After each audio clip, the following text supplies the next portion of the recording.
Ok. Aujourd'hui, je suis ici, en Sierra Leone. Sorry, au Libéria.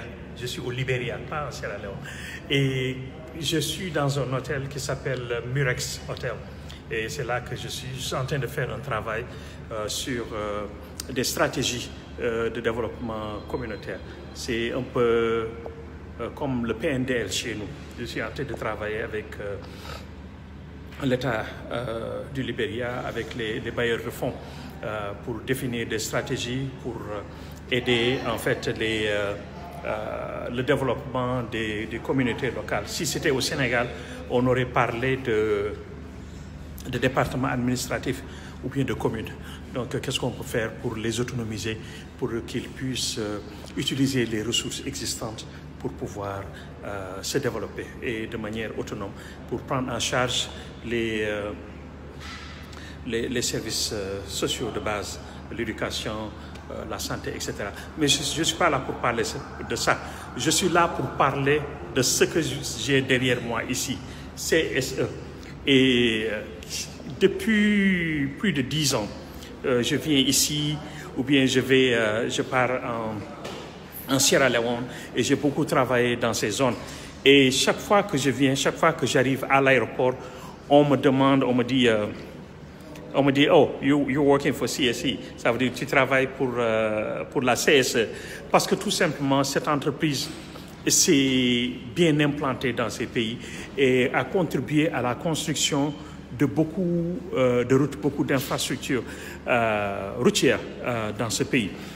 Et ça me rend fier, ça me rend très, très, très fier, ça me rend extrêmement fier de voir que cette entreprise a réussi depuis 1970 non seulement à contribuer au développement des infrastructures routières dans notre pays, mais aussi à aller au-delà, à aller dans des pays en Afrique de l'Ouest, en Afrique centrale, et à contribuer à construire beaucoup de routes au point que c'est devenu véritablement, leur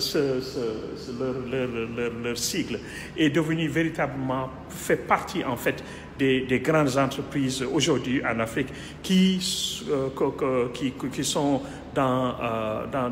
c'est devenu une grande entreprise dans son domaine. Ça veut dire quoi? Ça veut dire que si on donne l'occasion, si on donne l'opportunité à nos jeunes de travailler, si on donne l'opportunité à nos jeunes de s'investir dans les domaines dans lesquels ils veulent travailler, je suis sûr et certain qu'ils réaliseront des miracles. Mais il faut d'abord qu'on leur donne cette occasion. Pour moi, une entreprise comme CSE, le Sénégal doit trouver des opportunités pour leur permettre de se développer davantage. Il ne doit pas y avoir de compétition. Il ne doit pas y avoir de compétition entre Hainan China ou bien ou toute autre entreprise chinoise ou indienne ou mongole ou française ou italienne et la CSE ou bien les autres entreprises qui construisent des routes au Sénégal. Si la technologie, ces entreprises ont ça, si nos entreprises ont ça, nous avons donné, notre État a donné l'opportunité à la CSE, par exemple, de construire les échangeurs au niveau de Dakar.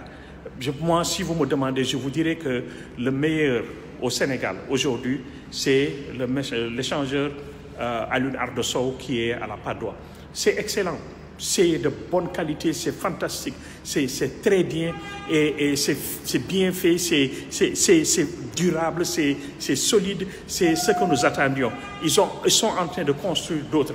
Moi, je me dis que s'il y a des infrastructures à construire, les Sénégalais doivent avoir le privilège. Ils doivent avoir le privilège. Moi, je pense que l'État du Sénégal devrait même trouver des opportunités pour permettre à notre CSE de construire des barrages hydroélectriques. Même si on pense qu'ils n'ont pas les capacités aujourd'hui de le faire, ils peuvent aller trouver les ressources nécessaires, les mettre à profit et les faire exécuter. Ce sera faire exécuter, faire construire des barrages hydroélectriques. C'est un exemple seulement que je donne. Mais d'autres infrastructures aussi qu'ils n'ont jamais construites, cela leur permettra d'apprendre et ça renforcera leur CV, si vous voulez, ce qui leur permettra de postuler à d'autres contrats dans d'autres pays et de pouvoir avancer. Mais nous ne sommes pas en train de le faire. CSE est dans le bâtiment. Je donne un exemple très simple. CSE est dans le bâtiment. Quand l'État du Sénégal avait décidé de déplacer le garage pompier et il y avait un vide. Qu'est-ce que l'État a fait? Le président de la République, il a décidé de donner ces terres à une entreprise marocaine pour que les Marocains viennent construire là-bas des appartements. C'est ce qu'ils ont fait. Les Marocains ont pris, puisqu'ils n'ont aucun respect pour les Sénégalais, ils ont pris une éternité pour finir de construire ces... ils n'ont même pas encore fini jusqu'à présent. Depuis 7 ans, 8 ans, ils sont là-dessus, ils n'ont pas encore fini de construire. Si on avait donné, alors que nous avons la SICAP chez nous, nous avons les HLM, on aurait pu leur donner ça pour que ces entreprises puissent construire ces appartements. Mais on a aussi notre CSE à qui on aurait pu donner ça. Il y a d'autres, on a Cypress, on a d'autres entreprises qui auraient pu, à qui on aurait pu donner cette opportunité de travailler et de grandir. On ne l'a pas fait. On ne l'a pas fait, on l'a donné ça à des Marocains. Maintenant, nous avons des Indiens qui sont venus envahir le Sénégal et qui se disent aujourd'hui, Sénéguindia, nous sommes le numéro 1 dans l'immobilier du Sénégal. Moi, je dis que c'est une honte pour nous. Je dis que c'est une honte pour les Sénégalais quand Sénéguindia, qui est venu au Sénégal en 2007, dit qu'ils sont les numéro 1 dans l'immobilier au Sénégal. C'est inacceptable.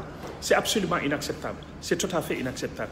Donner l'opportunité aux entrepreneurs sénégalais pour qu'ils se développent. Il ne peut pas y avoir de compétition entre un Indien et un Sénégalais au Sénégal pour ce qui concerne les contrats que l'on donne. Vous regardez